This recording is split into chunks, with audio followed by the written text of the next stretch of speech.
Selamat petang dan selamat kembali kepada channel saya. Saya adalah Cikgu Daryl dan hari ini kita akan membuat perbincangan secara lebih terperinci mengenai soalan pemahaman bahasa Inggeris soalan 1 hingga 20. Mungkin untuk sesetengah daripada kamu rasa bahawa ini adalah bahagian yang paling senang dalam keseluruhan kertas bahasa Inggeris. Namun demikian, saya rasa mungkin segelintir murid yang dapat menjawab soalan ini kadang-kala mengikut nasib, kadang-kala betul-betul teknikal sampai tak boleh jawab. Sebenarnya soalan ini ada juga murid yang dia ikut nasib, dia jawab, dia dapat benar betul. Ada juga murid yang betul-betul dia berusaha untuk jawab tetapi dia tidak dapat menjawab dengan betul. Hal ini kerana adalah berpunca daripada dua faktor ini. Yang pertama, murid tidak faham tentang konsep soalan, iaitu ayat tersebut menggunakan tenses apa, contoh subjek pronoun macam mana, kata kerja dia bagaimana, contoh masa apa. Ini semua murid perlu tahu sebenarnya. Manakala untuk bahagian yang pemahaman, murid sebenarnya perlu berfikir yang lebih kritikal. Maksudnya dia perlu berfikir dengan kritis dan mesti pandai mencari jawapan dan juga menganalisis maksud kandungan dalam teks tersebut. Jadi hari ini dalam bahagian ini kita akan lebih banyaklah membuat perbincangan secara lebih terperinci supaya anak-anak akan lebih fahamlah apa yang sebenarnya soalan ini mahukan daripada pelajar untuk jawab. Jadi sebelum kamu membuat kertas soalan ini, saya harap anak-anak dapat baca arahan dengan jelas sebelum kamu lihat bahagian video seterusnya. Yang pertama, pastikan kamu muat turun dahulu kertas soalan set 1 daripada link tersebut. Link ini saya akan sediakan di ruangan Facebook saya dan juga di bawah deskripsi video YouTube channel ini selepas ini. Jadi kamu muat turun dulu. Selepas itu kamu buat soalan dia dan kemudian barulah kamu sambungkan melihat video ini untuk penerangan dan perbincangan. Untuk tengok kenapa ini adalah jawapannya, apakah yang menyebabkan jawapan soalan tersebut memilih jawapan yang berkenaan lah, untuk soalan tersebut. Jadi tanpa membuang masa, kita tengok dulu nombor 1. Alright, number 1. The children kosong cleaning their classroom now. Ada ing bermaksud continuous. Ada now bermaksud sekarang. So, sekarang dalam bahasa Inggeris bermaksud present. ing bermaksud continuous. Maka ini adalah ayat present continuous. Mari kita tengok pilihan jawapan dulu. Were adalah past tense untuk are. Jadi dia sudah dalam bentuk past tense, dia memang keluar sudahlah. Was adalah past tense untuk is. Dia pun dalam bentuk past tense, maka C dengan D memang out. Sebab ini adalah ayat past tense. Ini adalah ayat present continuous. Jadi kalau yang past ini memang tidak dalam satu keluarga lah. So C and D memang keluar. So kita tengok dulu A dengan B. Antara dua ini mesti satu adalah jawapan dia. Jadi kita kena tengok dulu daripada subject pronoun. Subject pronoun adalah the children. Dalam present continuous tense, he, she, it gunakan is. They, we, you gunakan are. I gunakan am. Tiada am di sini, jadi memang bukan I sudah. Mana satukah subject pronoun boleh digunakan untuk menggantikan the children? Jawapannya adalah they. So they are. Jawapan adalah B. Number 2. He is going for the birthday party. Kosong, he. Alright. Tak perlu tengok bentuk tenses, tetapi kamu ingat saja kalau kamu tembung dengan soalan macam ni, lain kali ingat saja kalau di sini dia adalah positif, maksudnya digunakan is, maka ayat yang seterusnya jawapan dia mesti adalah negatif. Is akan jadi isn't. Kalau sini are jadi aren't. Kalau atas sana does, bawah jadi doesn't. Kalau sekarang atas sini adalah isn't, maka bawah sini adalah is. Sama saja benda dia. So dekat sini jawapan dia adalah isn't kerana di atas dia gunakan is. So answer is A. Number 3. This necklace kosong to my mother. This necklace belonging to my mother. Betul ke? Tak betul. ing mana boleh berdiri sendiri. ing mesti berkawan dengan is, are ataupun am ataupun was dengan were untuk bersama-sama berdiri. Okay, jadi D memang keluar. C, to belong. This necklace to belong to my mother. Seolah-olah ada satu kata kerja lagi yang diperlukan untuk membimbing perkataan to belong berdiri sama-sama. So C memang keluar. So jawapan tinggal A dengan B. Bermaksudnya ini sebenarnya adalah ayat simple present. So kalau simple present hanya dua konsep sahaja kata kerja, sama ada tambah S ataupun tiada S. He, she, it tambah S. They, we, you, are, tiada S. So dekat sini kalau this necklace, cikgu mau gantikan dia dengan subject pronoun, dia adalah it. So it, he, she, it ada S. Answer is B. Okay. Number 4. The cat is sleeping. Kosong the table. Kucing itu sedang tidur. Meja. Okay, apa? Over the table. Wow, hebat over the table. Saya tidak, cikgu tidak pandai jelaskan over, tak pandai terjemahkan over dalam BM, tetapi saya boleh cuba menggambarkan kepada kamu lah. Mungkin saya akan sediakan gambar nantilah atas ini. Okay, over sebenarnya bermaksud, contohlah ada pagar depan kamu, kamu lompat melalui ke arah atas kan, supaya kamu boleh pergi ke sebelah. So itu adalah over. Okay, kamu nak melepasi dia, over. Okay, B, along, sepanjang. Macam mana dia nak tidur sepanjang meja? Tak betul langsung. Okay, so C, above. Above bermaksud atas, tetapi tak bermaksudnya dia sama masuk dengan on. Kalau on, dia atas permukaan. Above, dia tidak ada atas permukaan. Contoh yang paling ketara, cikgu hanya boleh cakap, the ceiling fan is above you. Maksudnya, kipas siling itu di atas kamu. Okay, kipas siling ada sentuh kepala kamu tak? Oi, kalau ada sentuh, hebatlah. Mesti sudah kamu sudah botak sekarang. Okay, jadi maksudnya above ini dia di atas tapi tidak mengentuk permukaan. Kalau sekarang kamu kata the cat is sleeping above the table, maksudnya kucing ini sangat hebat sebab dia boleh terapung atas meja. Okay, dia tidur. Okay, ini maksudnya ini kucing kayangan lah. Okay, D, under. The cat is sleeping under the table. Kucing itu sedang tidur di bawah meja. Ini baru logik. Jadi jawapannya adalah D. Okay, number 5. She was late for school. Oh, past tense ada was simple past ni. Okay, she missed the bus. ED, simple past, confirm simple past. Tapi soalan ini bukan tanya kamu tentang simple past ke tidak. Okay, dia terlewat ke sekolah. But tetapi dia ketinggalan bas. Ayat apa ni? Macam tak ada maksud pun. B, and she was late for school and she missed the bus. Dia ketinggalan, dia lewat ke sekolah dan dia ketinggalan bas. No comment. C, dia lewat ke sekolah kerana dia ketinggalan bas. Logik sikit. Okay. D, tengok pula D. Dia terlewat ke sekolah walaupun dia ketinggalan bas. Wow, dia ketinggalan bas, lepas tu dia mau lagi lewat. Okay, maksudnya ni pelajar malas ni, walaupun dah ketinggalan bas, dia tetap lewat Okay, so jawapannya adalah C. Number 6. Do not overspend. As the saying goes, jangan terlalu banyak belanja. Bak kata pepatah, practice makes perfect.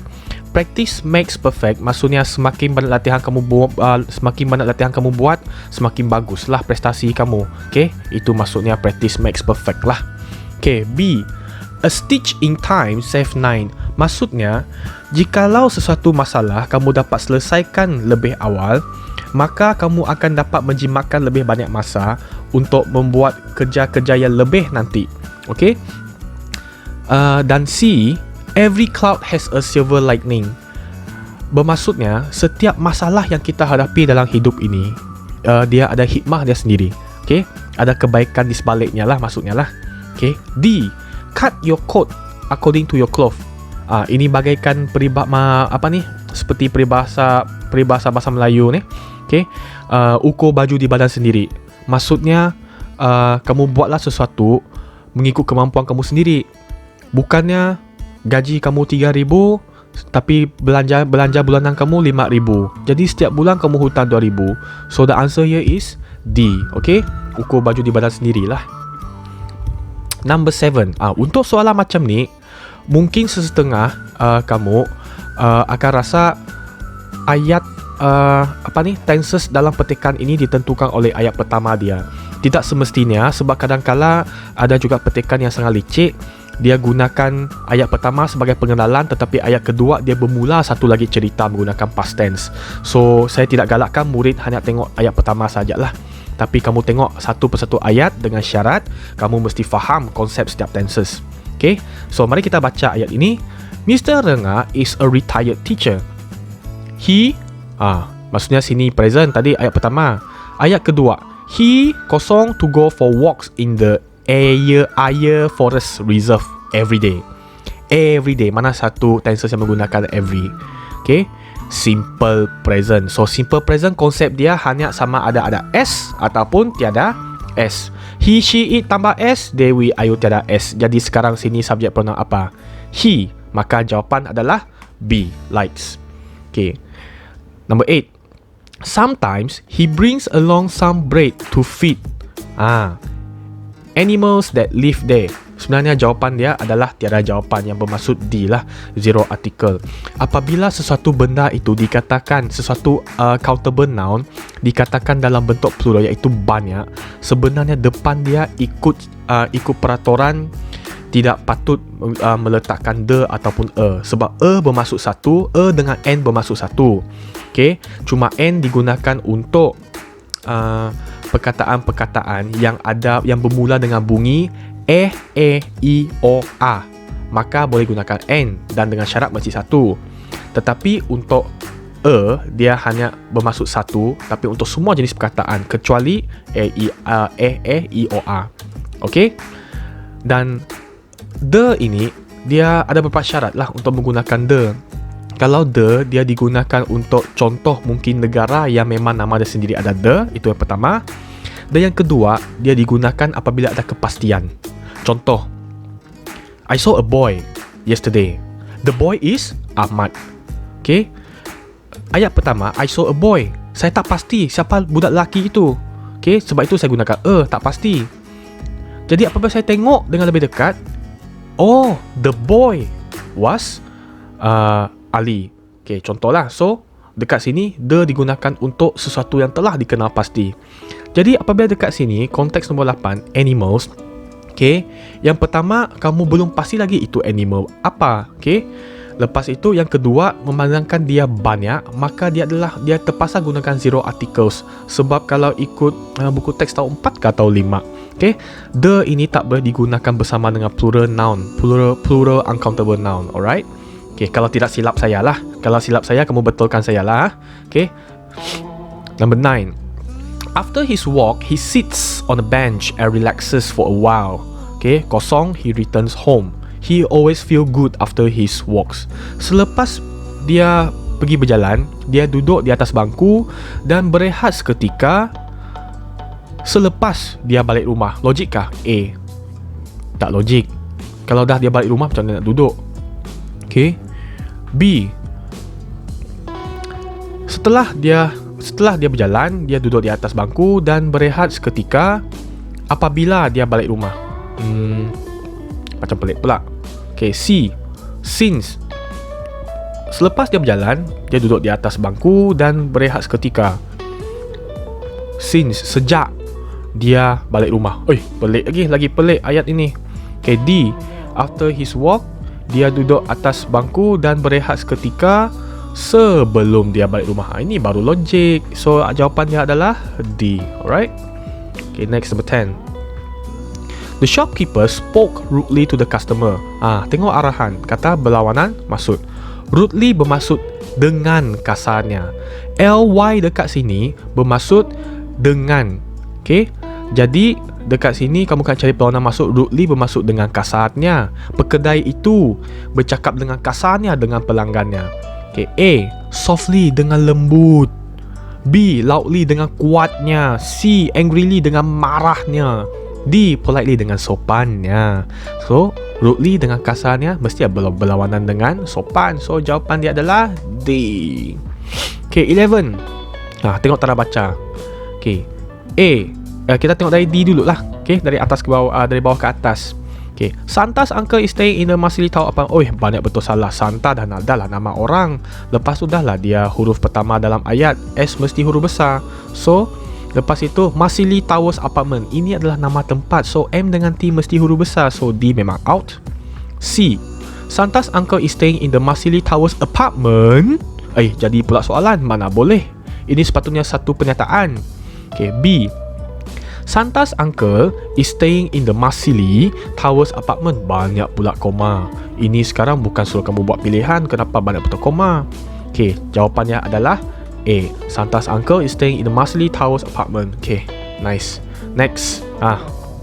Ini soalan teknikal. Soalan grammar lagi. Hajid was having fun at her birthday party. Was having ing, was ing, apa dia? Was adalah past, ing adalah continuous, jadi past continuous. The room was decorated beautifully.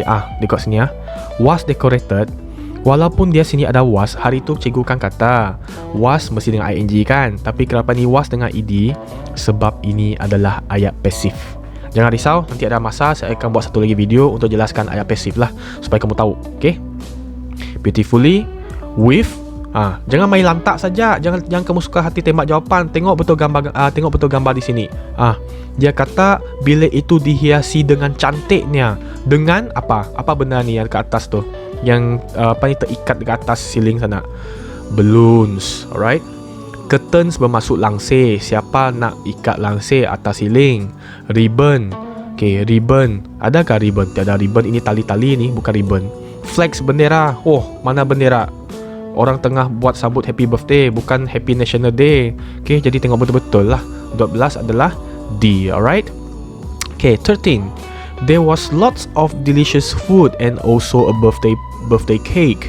Her parents also arranged for a apa ni? Badut, kan? Arrange for a badut. Singer, penyanyi, adakah? Ada orang menyanyi? Tiada. Dancer.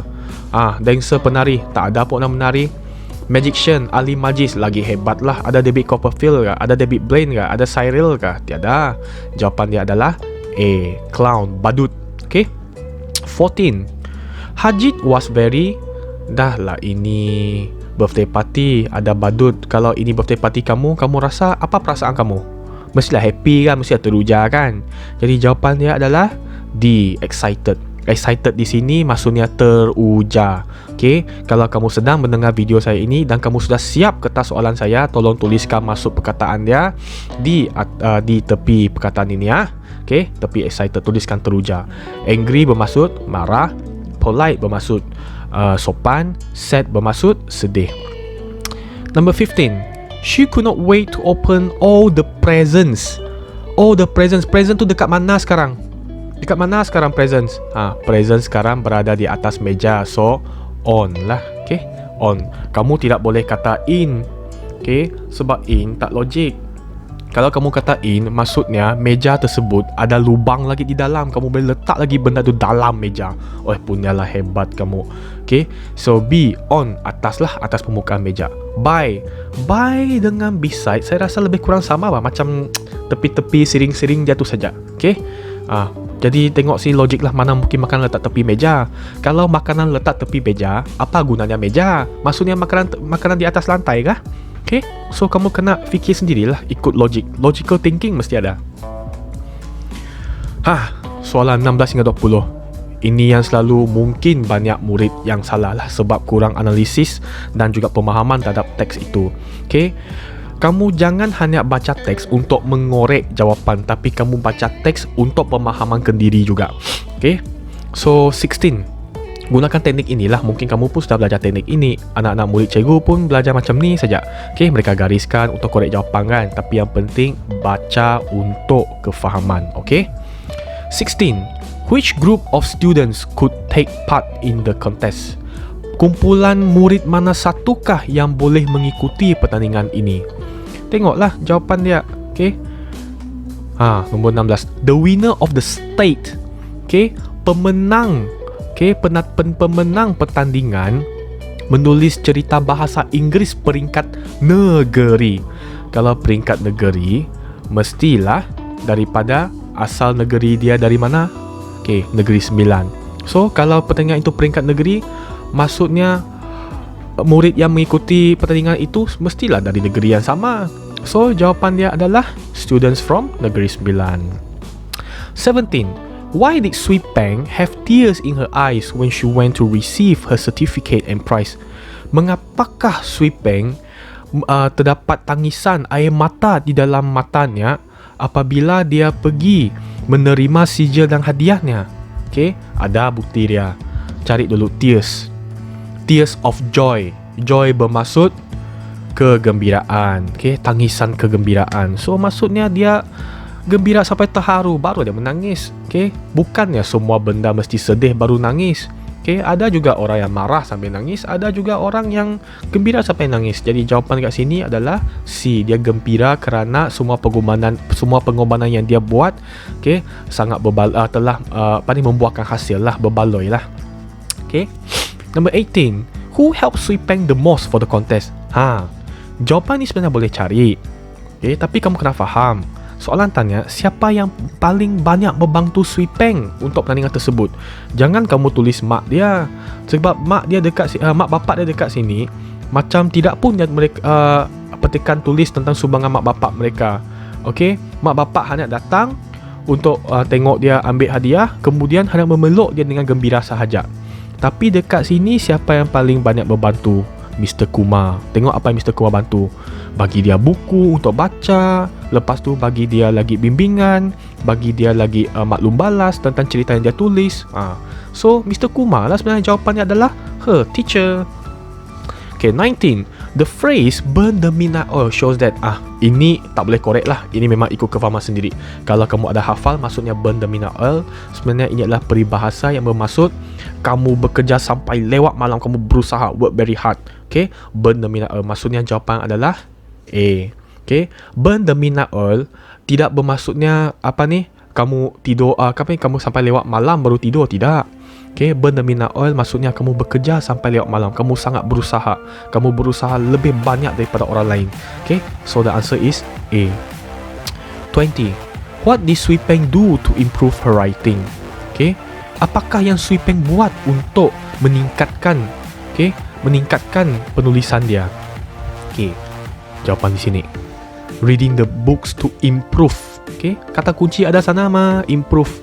So reading the books to improve her writing skills. So dekat sini jawapan A, B, C, D mana satu yang terdekat? Tengok A dulu.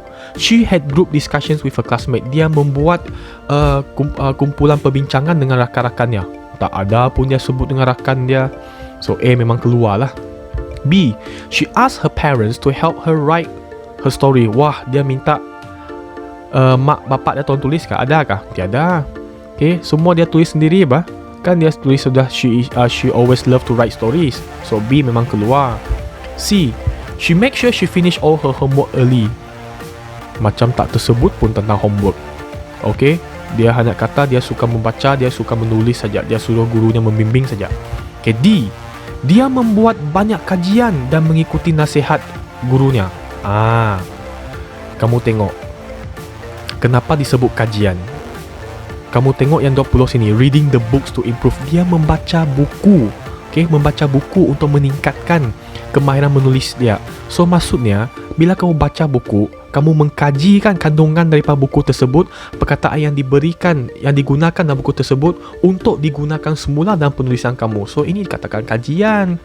So answer is D. Okay, ada dia follow teacher's advice kan, sebab di sini kata she asked her English language teacher, Mr. Kumar, for guidance. Guidance maksudnya bimbingan. Bimbingan maksudnya nasihat. So jawapan dia adalah D. Okay, jadi sampai sini anda dapat berapakah per 20? Tolong kongsikan dekat ruangan komen. Jangan tak kongsi, saya mau tengok berapa yang kamu dapat daripada 20. Tuliskan skor kamu saja di bawah ruangan komen YouTube channel saya. Dan jangan lupa tolong sedekahkan satu like untuk video ini dan juga share kepada rakan-rakan anda ataupun mak bapak yang sedang tengok video ini. Dan kemudian jangan lupa subscribe video saya. Okey, kita akan jumpa lagi untuk video yang seterusnya. Kita tengok lagi apa kandungan lah yang saya akan ajar selepas ini. Okey, terima kasih dan sekian.